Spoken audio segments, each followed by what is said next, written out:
Good evening. Welcome to the City Commission meeting for March 9th. If we could all stand and salute the flag. Allegiance to the flag of the United States of America and to the republic for which it stands, one nation, under God, indivisible, with liberty and justice for all.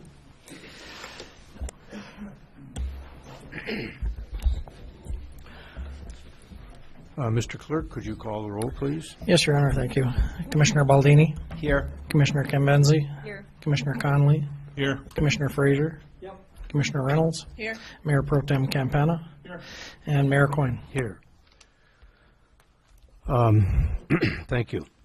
Are there any agenda changes required? Seeing none, a motion to approve the agenda would be appropriate. Commissioner Connell? I move that we adopt the agenda as presented. Support. Commissioner Campana? Second that. All right. Any discussion? All those in favor, please say yes. Yes. Announcements. I have two announcements this evening. The first regarding Hockeyville, USA. Marquette is in the running nationally for one of the 10 top hockey towns, and the chair of the Parks and Rec committee asked me to ask if you would consider going online. You can either go on the Lakeview Arena Facebook page and hit the sign up button, or to www.crafthockeyville.com. That's www.craft, K-R-A-F-T-H-O, craft would be crafthockeyville.com. And it's kind of unusual in a democracy. You can vote 3 times. So don't feel guilty or like you're doing something wrong. We'd encourage you to vote 3 times, and then I don't know if you can vote tomorrow 3 times. So can you get off and then go back on it and vote 3 times? So if you don't have anything really to do, you can vote like 1,000,000 times. And why I'm so excited about that is we're in a very dead heat with Houghton. So we'd like to beat them. And the nomination period ends March 18th. And the judges will select the 10 best hockey ice arenas based on quality and quantity of nominations. So you can say Marquette's the best, or you can just write vote for Marquette, or you can write a long, lengthy sentence if you want. So we'd appreciate that. And, the final voting rounds are on April 14th, and the winning community will receive $150,000 to upgrade the arena.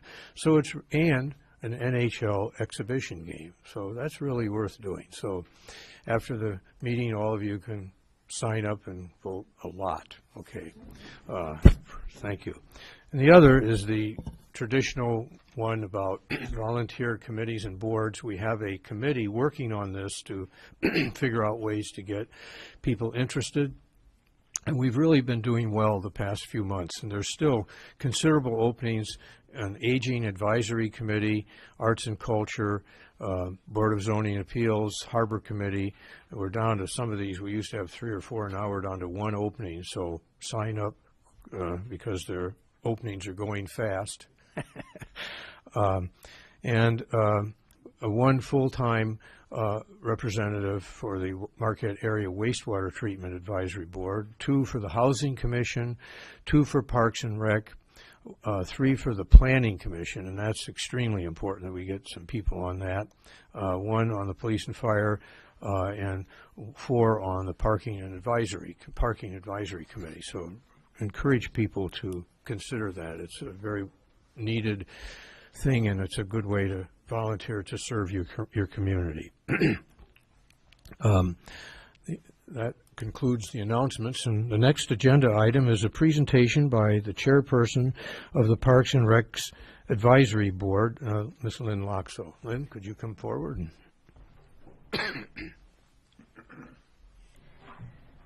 Good evening, everyone. This is my 3rd annual presentation of the Parks and Recreation Advisory Board report to the City Commission. And the slide deck that I have to accompany this then is up on your screen.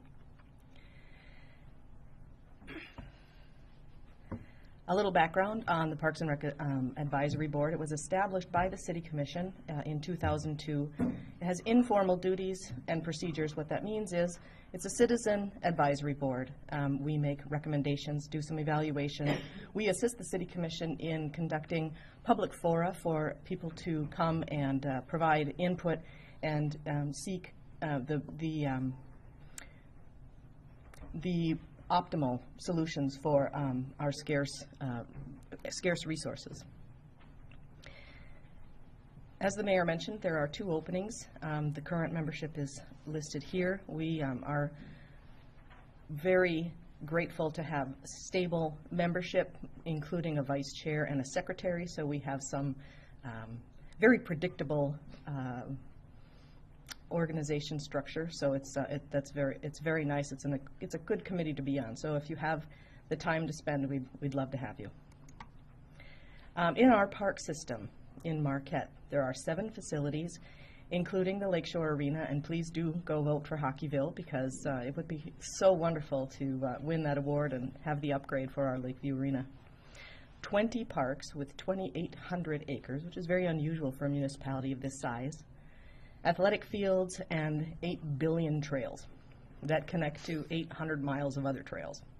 So if you haven't been on a trail in Marquette, you haven't seen Marquette. The purpose of the Parks and Rec Advisory Board, again, is to guide the implementation of Parks and Recreation Master Plan guidance and recommendations, and to ensure that those recommendations are supported by the community and meet the City Commission goals. This particular slide is difficult to read. We have a lot of projects, and these are all the ones that are of high priority, intended to be prioritized as soon as funding would be available. The color coding indicates that the ones in yellow are already done, the ones in orange are difficult to distinguish, but they are in progress. There are a number of additional projects. You'll see at the bottom a great deal for the tourist park, the campground, and the day use facility. These were incorporated last year officially by the state into our master plan after completing the tourist park land use plan. In addition to all those high priority projects, we also have medium and low priority projects. You'll see a number of them for Lakeview Arena, Presque Isle Park, and more still for Tourist Park. Other accomplishments for 2014, again, the city had the Recreation Master Plan amended, so it's a rolling 5 years, so it's now good until 2018, although I'm sure we won't be happy with it for all that time. We'll probably have some other amendments at some point, especially if we have a chance to improve Lakeview. We had recommendations on a park land use policy, which was colloquially known as weddings in parks and beaches. Continuing to develop requirements for and discussion of a city year-round dog park. And this has been consuming the majority of our agenda time of the past few months. As a matter of fact, in one of the efforts that the advisory board does in conducting a public forum on what people wanted in a dog park, we found that the public perception was very different than what we had initially thought would be the priorities for the kinds of amenities that should be provided in a dog park. Some of them are inadvisable according to the DEQ, but that's what people want. So we at least got the input at any rate. We also supported the process leading to the DNR passport application for the family pods for the tourist park campground, and we entertained, reviewed, and supported initiatives for a number of other projects.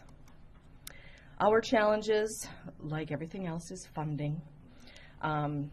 Last year, because of extraordinary costs due to weather and shifting foundations and freezing mains and all sorts of drains on the city's finances, we had limited means for fiscal match, which is a typical component of grant funding and is a typical component of funding for parks and recreation activities. The Tourist Park Land Use Plan was probably most heavily hit by that. And we are also aware of and concerned with potential loss of revenue to the city with the loss of We Energies. In our capital improvements, the challenges in the 5-year recreation master plan, keeping that up to date. Also, the Presque Isle Inclusive Playground is one of the upcoming challenges for our capital improvements. And then in our participation area, we used to have someone who represented youth soccer, which is a very important part of our Parks and Rec and our community usage of our parks. So we're really looking for someone else to fill that role. For the upcoming year, we'll continue to work to refine the master plan actions, support identified policies, capital improvements, evaluating and endorsing ideas. Some of the other ideas, if I may skip down to working in conjunction with the Sustainable Community Ad Hoc Committee with respect to park use, some of the ideas that have floated through that have not yet been fully proposed are things like a public orchard, or what to do with our linear parks that run alongside the bike paths or along the beaches. The bike path on Lakeshore Boulevard is going to be a concern in its redevelopment next year. The integration of Clark's Park, there were some boards in the other entry off of Berga Avenue that has some proposed formations for what Clark's Park might look like, and I encourage anyone to take a look and see what a beautiful jewel that will be in the inventory for Marquette's Park, and supporting grant initiatives as they become available. Some of the issues or discussion that we have goes along with the challenges is the funding. The park land use policy is still something that's under consideration by the Commission and evaluation by staff. Facility use by non-residents continues to be a concern. We are continuing to work on the location of and the specific recommendations for a year-round dog park. We are aware of some concerns about paving municipal parking, and that would include the Lakeview Arena parking lot or other municipal park parking. And then we continue to entertain and look at policies and guidelines for proposed structures such as gazebos and memorials and things like that that are often part of our robust community service projects that we have people bringing to us. We maintain continuing areas of interest in the preservation of our public shoreline, the tourist park, Heartwood Forest Land, and promoting Marquette, in addition to the dog park, which we spend way too much time on. That's my presentation. Thank you very much, Lynn. Commissioners, any questions or comments? Commissioner Kambenzi? Just one question. We had another committee bring up a smoking ban at Presque Isle. Does this ever come up in your discussions with all the parks or other parks, or is this something you don't? It certainly did. It was something that was led by the Presque Isle Park Advisory Committee, or PIPAC. And it was generally thought that it might be possible because of the unique nature of the Presque Isle Park, in that it has certain caveats, I think, in its creation that require it to remain naturally pristine. But it would be very difficult to create and enforce such a ban citywide across all the parks. And the issue becomes the resources available for enforcement. You have, however many 100 acres of park out there. And even just the campaigns in the summer to go along the beach and clean up the cigarette butts are significant efforts. So there's no decision on that yet. It is something that we have heard about and are anxious to hear if PIPAC has anything further to say about it. Any other questions? Commissioner Reynolds? First, I want to thank you for giving such a great presentation. But my question was, what did you mean by facility use by non-residents? In the concerns over funding, the facilities that are provided by the city and the maintenance of the parks is for the benefit of the city residents. But we all know that if you build it, they will come. We have a great deal of use of our facilities by non-residents, and that's not just soft facilities like trails, but Lakeview Arena and the pavilion and all the different structures and things that we make available, that the city maintains, that they provide all the services for. It's very difficult, and it has been tried in the past to distinguish resident versus non-resident fees, and there are also a number of ways in which they can be gotten around. For example, I play on the Marquette Women's Volleyball League. I have a game immediately following the meeting. So there is on our roster sign-up a question for each member of the roster: are you a resident of the city of Marquette? And so it's something that's used for data gathering, but can't adequately be used for the determination of fees. It would be wonderful if we could have a fee structure that would allow those that are outside the city that don't pay city taxes to help support these facilities. It's an ongoing concern. We don't have a good answer yet. Any other comments from commissioners? Well, Lynn, thank you very much. Just a personal comment. You are an excellent chairperson, and as we saw on the slide, you've got an excellent group of people working on this committee, and I would hope that would encourage and entice people to join you, and really we appreciate all the work your committee does. Commissioner Baldini. Thank you. Question, have you had any discussions about a regional recreation? There were a number of meetings that I attended before the actual work got started for the Regional Recreation Authority. And it became clear that if it were to come to fruition, it would be something that we would want to coordinate with. The idea of the fees for non-residents is something that could be more easily facilitated through a regional recreation authority. It poses other problems for the city, though, when you yield some of that authority to this other municipality. Basically becomes its own agency. So we kind of have been waiting to see what the process is going forward.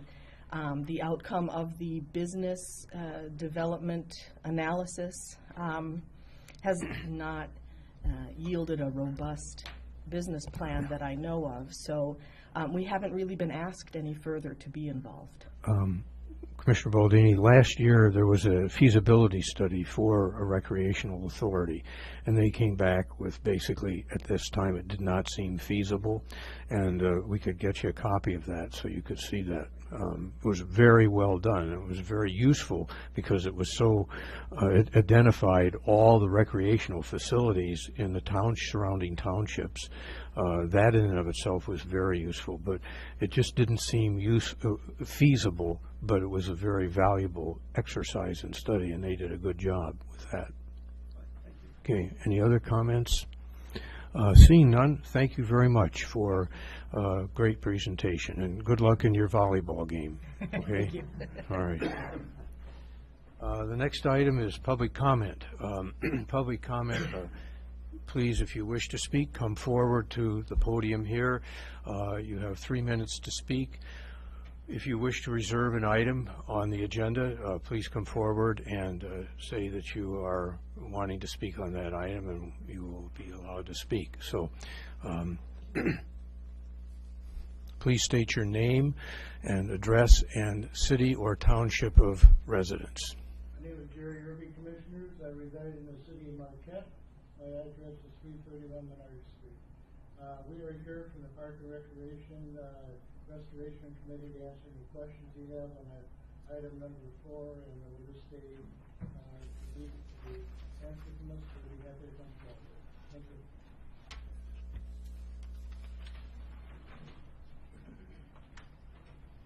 Anyone else wishing to come forward? Record 951 Highland Drive, a resident of Chocolate Township. I'm here representing Rapid Peninsula Community Rowing Club, and I'm available if you have any questions about items 2, F, or N. These are leases that we've done every year for several years. Don't have anything to do with the community clubhouse project. They're for space on the beach and underneath the observation deck for our community programs. Thank you.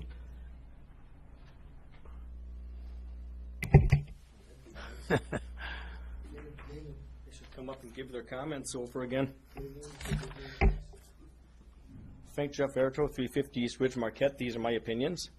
February 23rd, I apologize for commenting on the consent item which appeared in the packet 7 pages before the item that I'd reserved time for. I also admit reading the correct item 5 and deciding not to prepare a comment, so there's no excuse.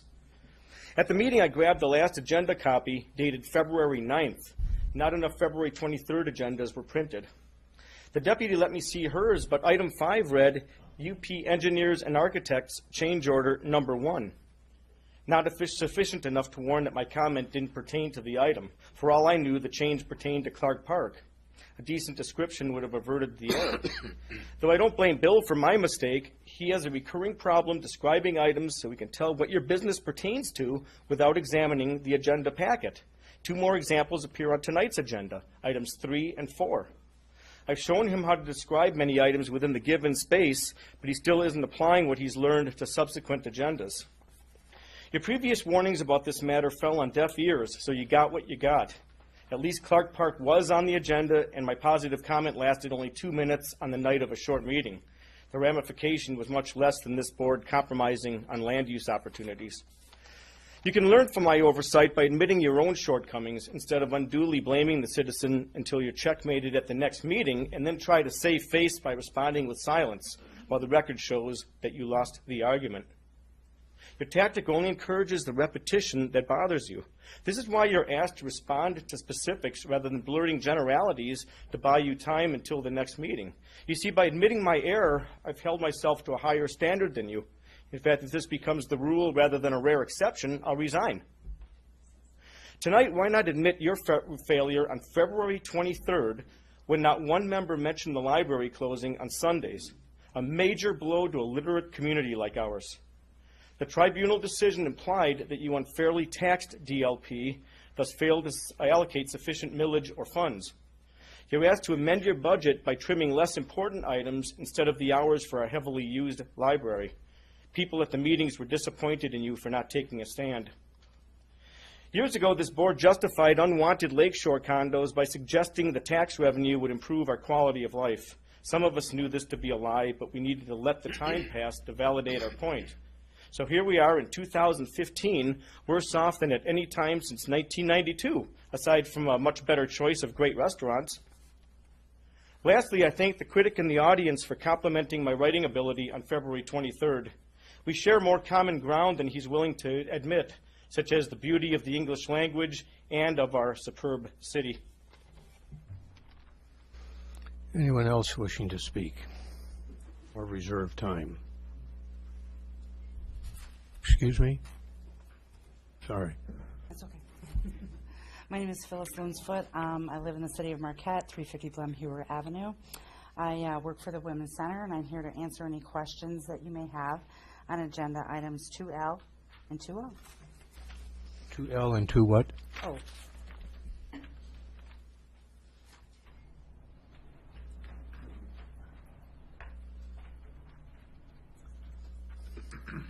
Hi, my name's Marilyn Buckles. I live at 540 South Lakeshore Boulevard, and I'm here in regard to personal feelings I have, and I wanted to bring it to your attention. It's nothing to do with the agenda tonight, so do you want me to sit and come back later? You're free to say anything that you wish for 3 minutes. Tom, I know you. You were my teacher. And Mike, I know you. You were my doctor. Dave, you worked with me at assisted living at Brookridge, and you brought medications late in the night for our patients when you were closed. Sarah, I know you. I've talked to you. I have wonderful feelings about you. I love your I love your position and women in this position, and you're doing a great job. Bill, I know you from John DePietro's house. We've partied many times. and some conversations I remember and some I don't with you. And Mike, you've been to my home when I had teenagers, and you picked up some rowdy juvenile delinquents and took them away from my house, harboring them, thinking they were good boys. They came out. They turned out pretty good. I work for the city of Marquette. I'm a volunteer. I take care of the boardwalk in front of the Hampton Inn, and it's a wonderful place. And what I've noticed when I work there, there's lots of people thanking you, and they're grateful for bringing it back to life again. And it wasn't there very long, and it was going to bad, taken over by weeds. And I love doing it. And what I noticed, though, that there's not a whole lot of traffic, maybe dog walkers and some pedestrians, bicycles. And now I'm finding out what's wrong with the situation, because at the north side of the Hamptons, there's a few slips available to the public to rent. So I got one for this coming year. And then I decided to go to the city and ask them where I could park. And they said they weren't sure. They'd get back to me. And, of course, the Dock, or the Dockside Marine, has their own personal property. And then there is some city right-of-way. And then there's development. It's like a construction yard on the north side of the Hamptons. And that's going to start development this fall. So in the meantime, I was asking for just a little parking for the summer until the streets goes in, the curbings go in, the buildings go up. And they said that they would take down the no parking sign that's there right now, and just to kind of be discreet where you park. And I appreciate that. There's something to solve that problem on the north side temporarily. But the south side, and this is where it gets sticky, the rowing club has been awarded acreage in the Cove on the south side of the Hamptons. And what I feel is wrong is they were awarded 7 parking spaces along with this acquisition of this acreage. And that's not near enough parking spaces for a club. But in the meantime, I've watched as I've lived there, I live in the condominiums, that the traffic is quite congested, because people are using it to view, it's a beautiful ride. But there's no way to pull off except we have an overlook in front of the condominiums. And that's sometimes used by the rowing club just to have a place to park for themselves. And then they parked when Polson had a spot for him. He was kind enough to let them, but now he can't because he's building something. But they had enough parking between those places. So I don't understand how 7 parking places will be enough for 150 plus members to a club and still allow parking for the Hamptons, for the senior citizens, for handicap, for anybody to come down and enjoy this beautiful, beautiful boardwalk. No access. Thank you. You're welcome. Anyone else wishing to speak or reserve time? Seeing no one, the public comment will be closed. The next item is the consent agenda. Is there a motion regarding the consent agenda? But before we do, there's one, excuse me, Mr.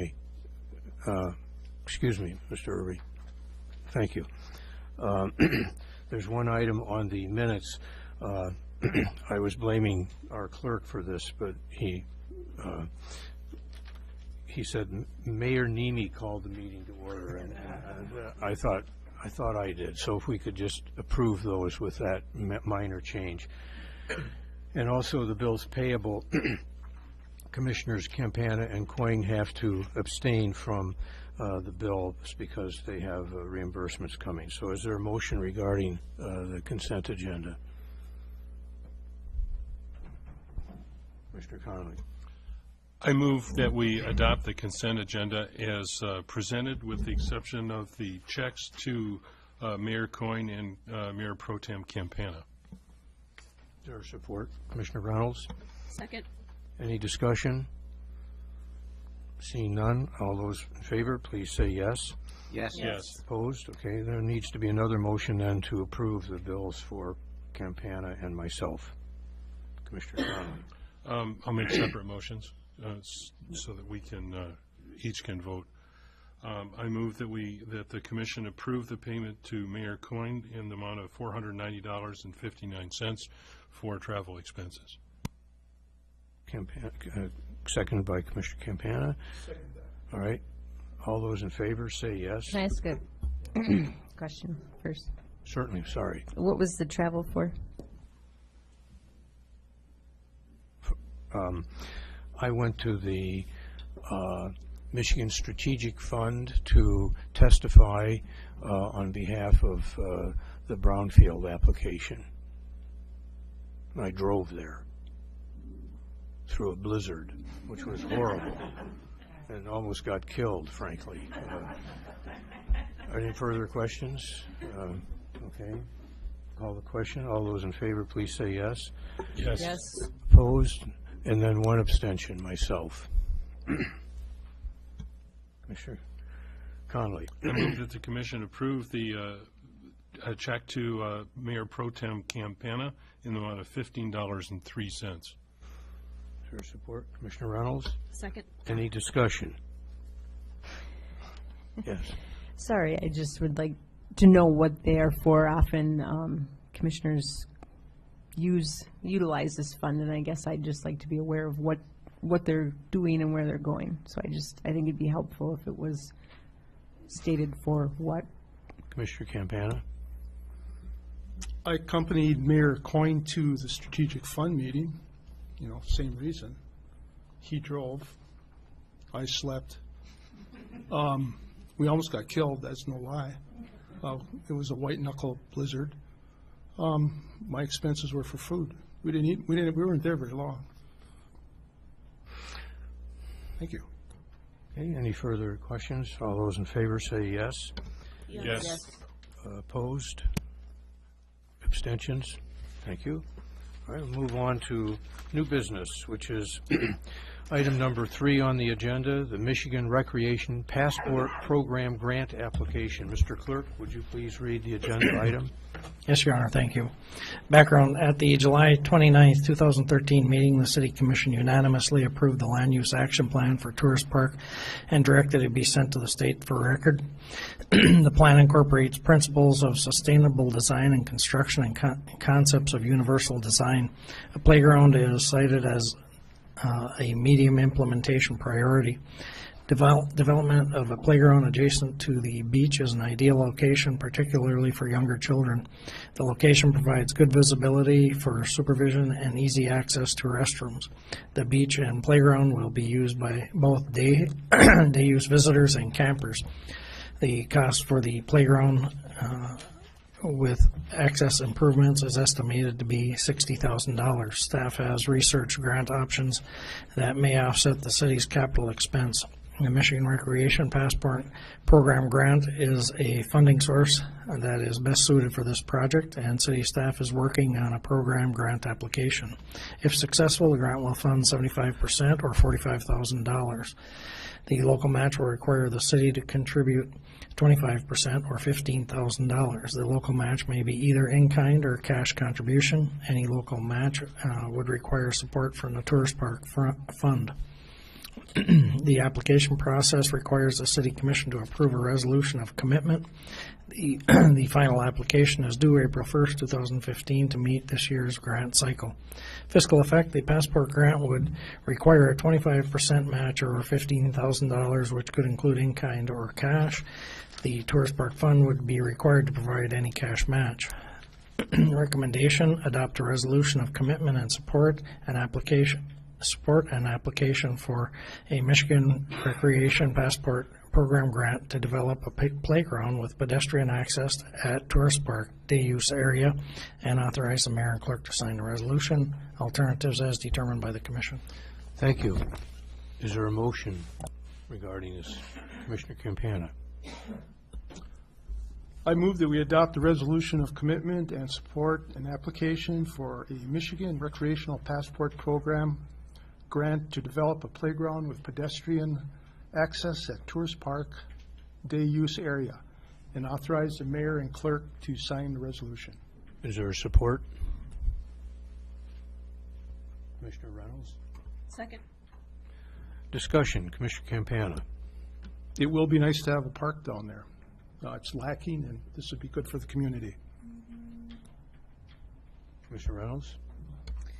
Nothing particularly further other than I walk around here all the time with my daughter, and she's going to be pretty excited to have a playground right there. So that's. Great. Any other comments? Discussion? Seeing no further discussion, I'll call the question adopting the resolution of commitment. Please signify by saying yes if you're in favor of it. Yes. Yes. Opposed? That motion passes. The next item is item number 4.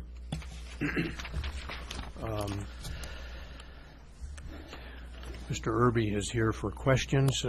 Item number 4 is the Michigan Natural Resources Trust Fund Development Grant application. Mr. Clerk, could you please read that? Yes, Your Honor. Agenda item. Background. At the November 28, 2011 meeting, the City Commission approved the 5-year Recreation Master Plan and directed it be sent to the state for record. Universal access improvement projects in the park system are cited as medium priority. Recently, the Marquette Beautification and Restoration Committee presented to the Commission an accessibility/improvement plan for the Father Marquette Park. The proposed plan will address accessibility of existing features of the park, including the Father Marquette statue and Lake Superior. This would not only better serve the public, but would also address issues with Americans with Disabilities Act compliance. The cost for the accessibility/improvement plan objectives is estimated at $177,000. Staff has researched grant options that may offset the city's capital expense. The Michigan Natural Resource Trust Fund Development Grant is a funding source that is best suited for this project. City staff is currently working on the Michigan Natural Resource Trust Fund application. If successful, the grant will fund 74% or $131,000. A local match will require the city to contribute 26% or $46,000. The local match may either be in-kind or cash contribution. The Beautification Committee has committed to raising the local match. The application process requires the City Commission to approve a resolution of commitment. The final application is due April 1, 2015 to meet this year's grant cycle. Fiscal effect: the Michigan Natural Resources Trust Fund grant would require 26% or match or $46,000, which would include in-kind or cash. The Beautification Committee has committed to raising the match through fundraising efforts. A recommendation: adopt a resolution and support an application for a Michigan Natural Resources Trust Fund development grant to construct accessibility improvements at Father Marquette Park, and authorize the mayor clerk to sign the resolution. Alternatives as determined by the commission. Thank you.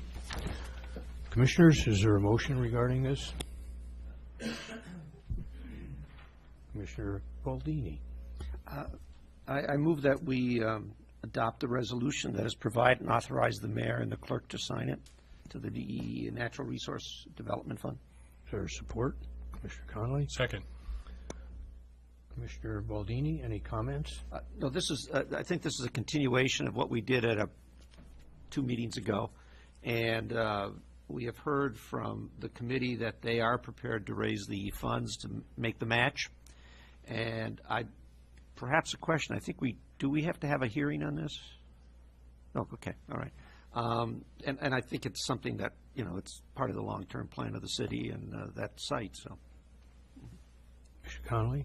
This will improve a beautiful and historic park that's been here for more than 100 years.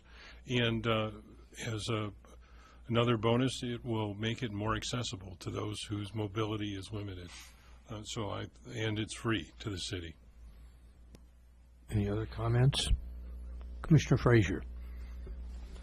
I agree with the other commissioners' comments. This will be great for the universal access of this site. Having a history of working with the Presque Park universal access, I've learned a lot about universal access for this stuff, and having going through a phase in my life where I had trouble doing regular things. I think it's great for the park and great for the city, so support it. Thank you. Any other comments? Well, I'd just like to say thank you to the Beautification Committee. That's a great commitment, and thank you for your dedication and serving the community. And I have a question. Mrs. Dawidowski, could you come up forward? And I want to ask you a question. Even though you didn't raise your hand. Why did you raise your hand? What do you want to say? Go ahead, ask your question first. Sure. That was my question. Oh. What do you want to say? Okay. You can't just come up and if you hadn't reserved time. So. No, I just wanted to, on behalf of the Beautification Committee, I want to thank Carl Zuger, who has helped us on our path. He's been so great. And I want to thank all of you. And our mission is just to beautify Marquette and to make it better. So I appreciate it. Thank you. We appreciate you and your committee's efforts. Thank you very much. Okay. No other comments? I'll call the question. All those in favor of the motion, please say yes. Yes. Yes. Opposed? No. That motion passes unanimously. Mr. Clerk, if you could read item number 5, the tree planting services agenda item, please. Yes, Your Honor. The city solicited bids from 15 vendors for tree planting services, which consist of supplying and planting nursery stock on streets, right-of-way, and other city property locations. The bids were open on February 11th, 2015. Attached is a bid tab consisting of the 3 bids received. A. Jacobson Landscaping has supplied and planted nursery stock for a number of city projects and has performed said work to specifications. Approximately 45 trees will be planted under this contract with the following priorities. First, replacing failing trees in downtown sidewalk planting pits, addressing adjacent property owner requests at various residential locations, replacing recently removed large but declining established trees, and introducing trees into areas currently devoid or lacking. Fiscal effect. A total of $15,000 for contractual tree planting is budgeted in the major and local street funds. Recommendation, award the bid in amount not to exceed $15,000 to A. Jacobson Landscaping of Gwinn, Michigan, in the amount, or in the unit prices bid being the lowest best bid on a competitive analysis and meeting specifications. Alternatives as determined by the Commission. Thank you, Mr. Burke. Is there a motion regarding this matter? Mr. Campana. I move we award the bid in the amount not to exceed $15,000 to A. Jacobson Landscaping of Gwinn, Michigan, at the unit prices bid being the lowest best bid on a comparative analysis and meeting specification. Is there support for that? Mr. Frazier? I support it. Thank you. Commissioner Campana, any comments? Just seems like a good idea for the city of Marquette. Nice to always have trees. We should have more trees. I like trees. Commissioner Frazier. The trees aren't dropping leaves in my yard. I'm happy with it. All right. Any other comments? Commissioner Cambenzi. Just that if residents haven't taken the opportunity to take a walk down through Matson Lower Harbor Park, I had some friends visiting, and they were amazed that we had ginkgos, lots of different types of trees down there. And if you look at what Paul, our arborist here at the city, has picked out, it's pretty diverse. And I'm glad not to see any ash trees on there this time around. So, but I did bring up something in agenda setting, and maybe staff could answer that. And that is, a lot of residents would be willing to buy a tree for their right-of-way if they've had one cut down or if they want a certain kind. And is there a process for that? Yeah, at this time, if you do contact the city arborist, we can work with the resident. Through this program, there is an opportunity for the city to plant a tree, if it's determined that it's a good candidate area for a tree. But that's a good point. We'll definitely look into that a little bit more closely. And is it something that I guess the city would prefer to pick out, or Yeah, I would definitely rely on the city arborist when he does make recommendations. There is some science behind that. You wouldn't want me picking out a tree.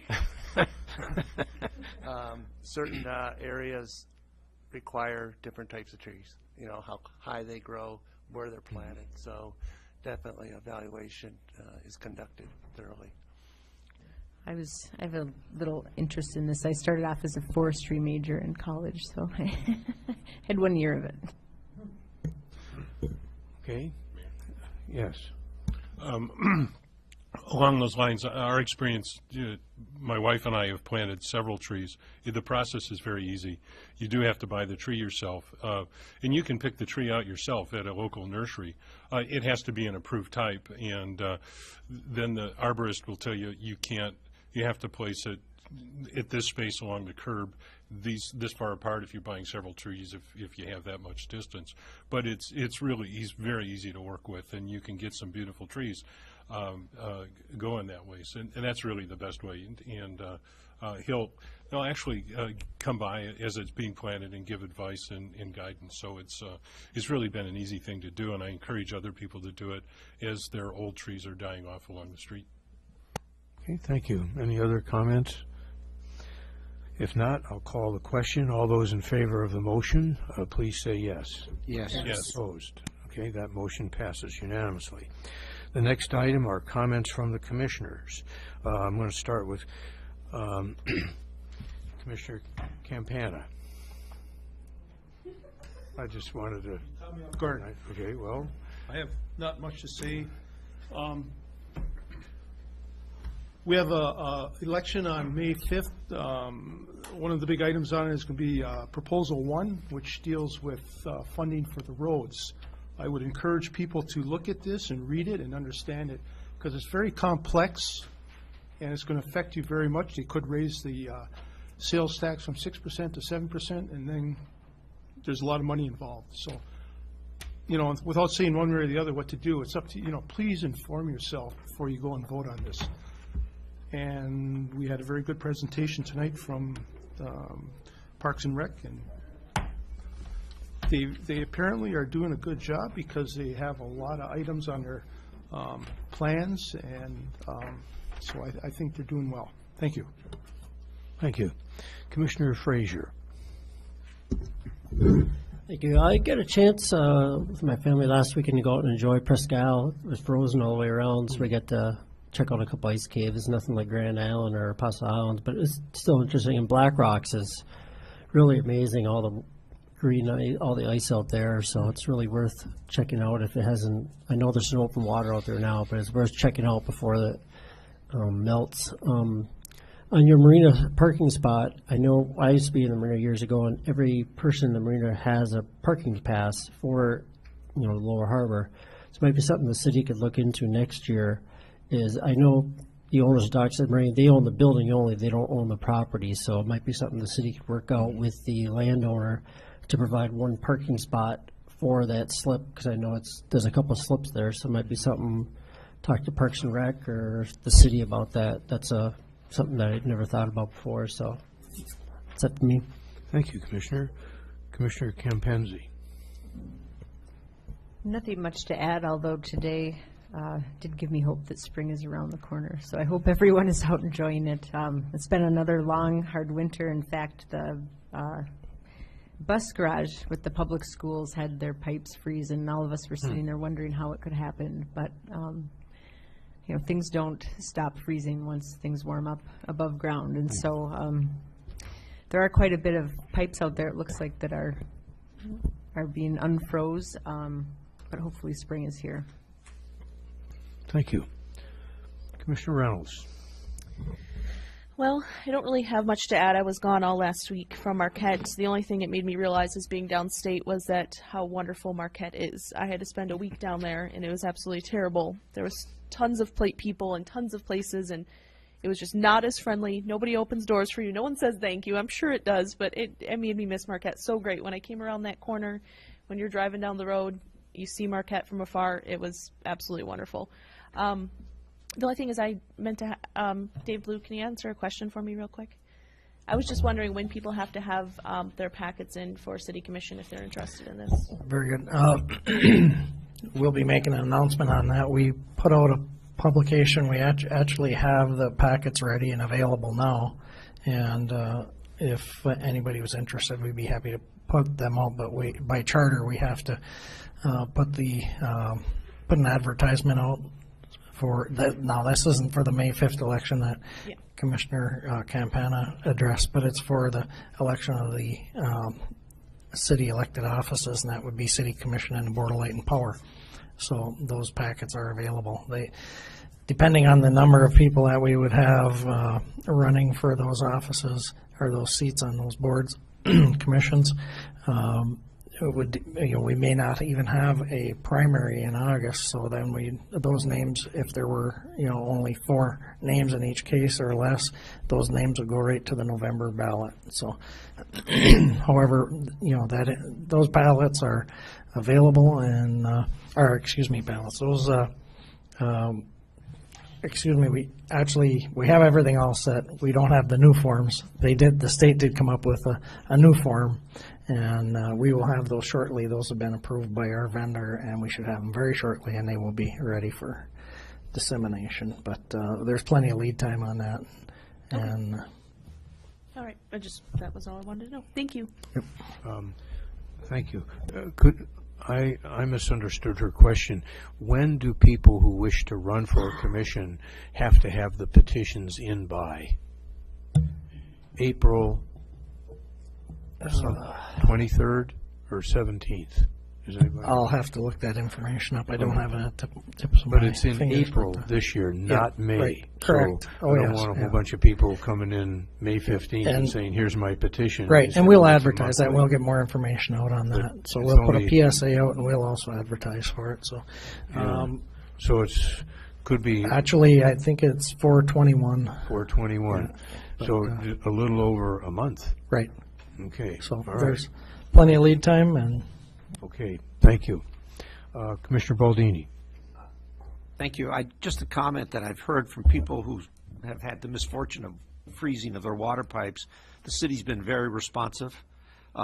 They appreciate that, but they really have been. So, and other than that, let me just.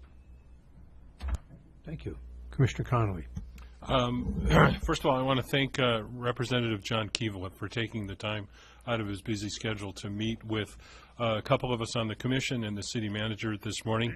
And as we look at some of the issues that affect us, we see that our UP delegation is really hard at work in looking at solutions for the things that affect us here locally.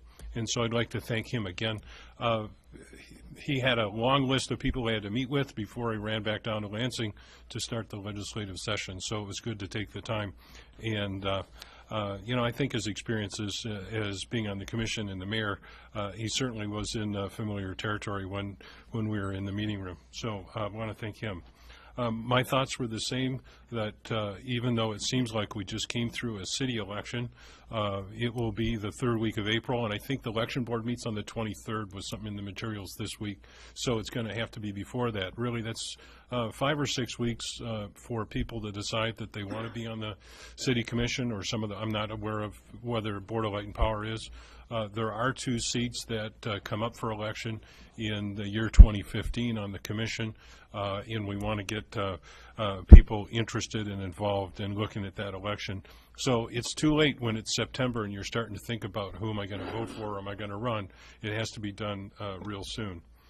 The last thing is as we consider issues in the state that are affecting us, I would like the city manager to give us an update on tax tribunal issues, particularly the dark stores, and also have there been, do we see resolution or any movement in some of the other tax tribunal issues that affect us so much, not just as library patrons, but all over the city, in terms of We Energies and Presque Isle Power Plant, some other properties that may have been addressed by the tax tribunal or courts.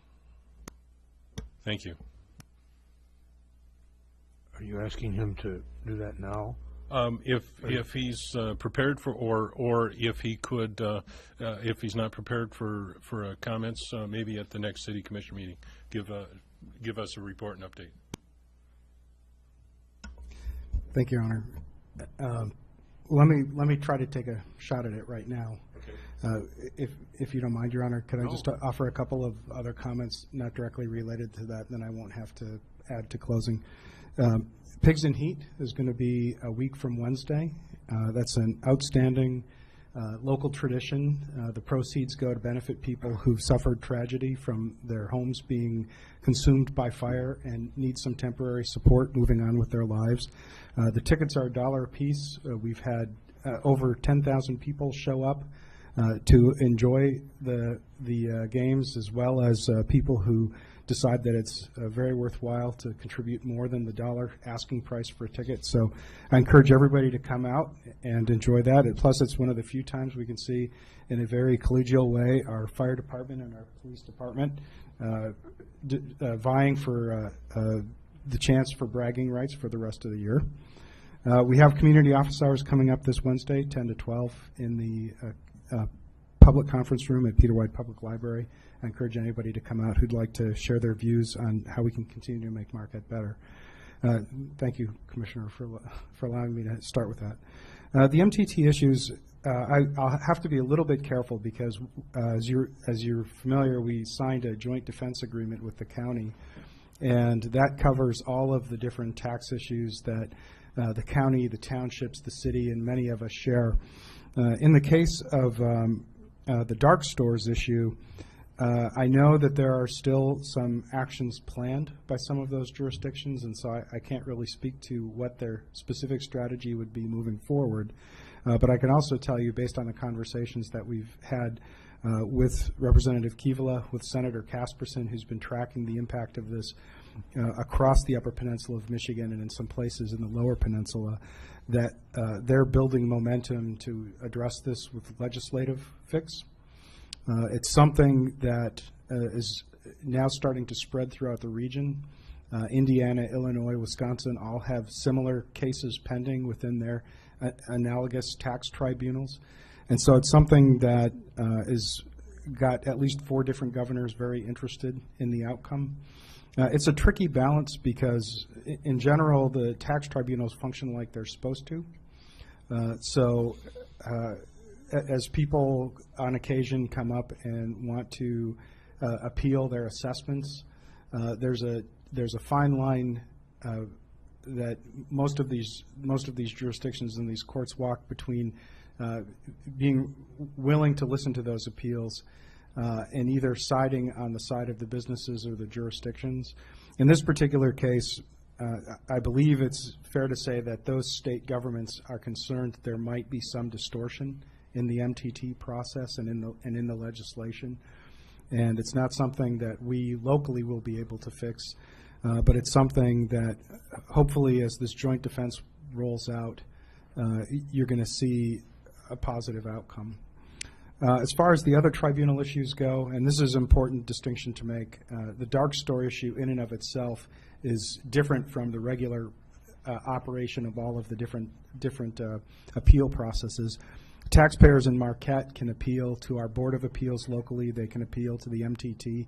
They can go first to us and then to the state. They can go straight to the state if they want. And we have a number of different taxpayers who have appealed their taxes. That's a pretty standard thing. What's unusual in our case right now is both the number 1 and number 2 largest taxpayers are the ones who've been appealing their taxes for 13 through 15. And in the case of DLP, we settled it. And I know there's been some speculation about what that means. I can tell you that for all components of the taxes that they owed the city, both for the real property and the personal property, the net result of that settlement was a difference of less than $5,000, approximately $5,000. So as far as what they propose they owe and as far as what we propose they owe, at the end of the day, as part of the settlement that we encapsulated under the MOU, it's basically a wash on the grand scheme of the taxes owed. In the case of We Energies, we've had some positive movement. The Michigan Attorney General agreed that because of the state's exposure to the school taxes, that they would step in on the side of the city in our dispute with We Energies. They did so as well as affirming the findings that the city had previously forwarded. So that's good news for us, because on top of the joint defense that we have with all of our local jurisdictions, it brings the prestige of the state to the table. Hopefully what that'll mean is not just a broader base where we can share potentially whatever costs of litigation there might be, but hopefully we'll be able to find room for the same kind of settlement, or at least the dialogue, in our view, that would allow us to terminate this process as quickly as possible and maybe get what we believe would be the best value for all parties moving forward. So that one's moving through, but that's a very positive development for us. Again, Representative Keevala, Senator Casperson have been in our court. It's a big issue that is related in part to what's going on with regional energy here in the Upper Peninsula. The sales of the power plant, the provision of baseload generation capability, consumer electrical choice are all in some way related to the value of that plant and and what that plant will need to do to survive moving forward. So it's a complicated issue. We're glad to have the state on our side, and we're particularly glad that they've done so and reaffirmed our view. There are other tribunal issues open. Some of them were covered during last year's CFO forecast. I won't bore the commission with the full details of that. It's available through the budget links under the Finance Department's webpage. At that time, the commission requested that we list out all of the different tribunal cases and what their impacts would be on local jurisdictions. If people are interested in that, they can go look up the document. Like I said, it's been there for almost 9 or 10 months. The important thing, though, to remember is revenue is always very flexible. When in that CFO forecast, we noted that there are always tax law changes. The ones that have concerned us most as a jurisdiction are changes in revenue sharing. That's changed at least 3 times in the last 5 years. There are always tax tribunal cases. Last fall, the voters of the state of Michigan voted to eliminate personal property tax for small businesses. That took about $100,000 out of the city's coffers.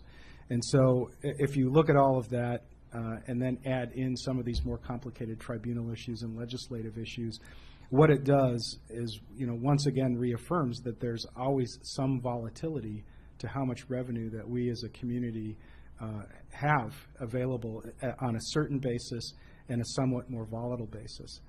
And the way we've been mitigating that, and I know there's going to be some dialogue about this, hopefully with other community organizations, is, as we've seen in cases of the library Commissioner Connolly mentioned, it's really hard to cut. It's a lot easier to hang on to that resource until it becomes less volatile, whether because there's more certainty around the outcome of a tax tribunal case or whether there's more certainty about what the actual impact of a tax law change might be.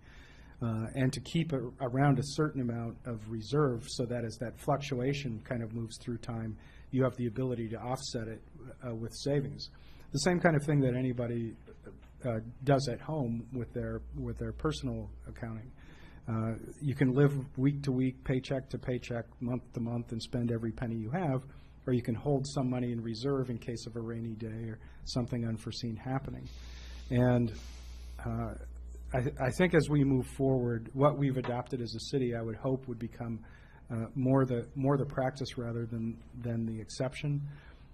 I know that everybody's focused on making sure in the long run that all of our beloved institutions are financially stable.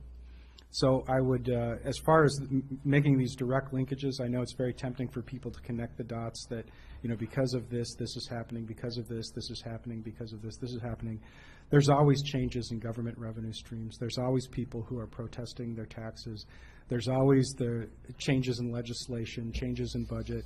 And candidly, there's always some kind of management issue, whether it's freezing pipes or whether it's some other kind of emergency with shorelines eroding or break walls sinking or something like that we're constantly facing in managing the city. And the same is analogously true for any institution that we have. And our number one goal has to be on making sure that we're preserving the financial reliability and viability going forward. And so with that, there's probably a lot more I could say. I apologize for taking as long as I have. And if there are any other questions, sir, I'd be glad to answer them. Thank you. Thank you for your comments. Anything further? Nope.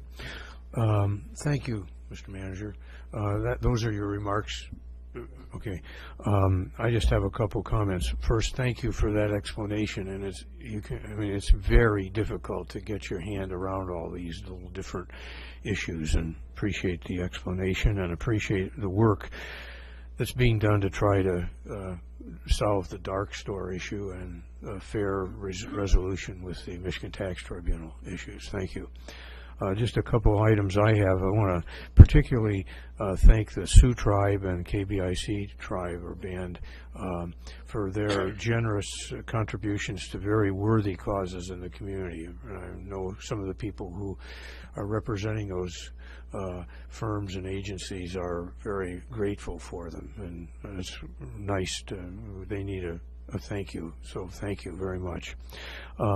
Interestingly, the last time we had representatives of Girls Nation here, and one of the young women presented a paper and then sent us her ideas about having smaller garbage bags, and I got a call this afternoon from a person saying they're not small enough for one person, because one person probably won't fill up one small bag. And I think I'm kind of sensitive about this. I think we've been beating on Waste Management ever since we had a contract with them to get smaller bags, and we finally got one, and this is probably not small enough. Is there any hope in the world that we could get a bag that would be satisfactory for one person to use, rather than have that person have to go 2 weeks and have stinky garbage? Is there, who could I'm looking.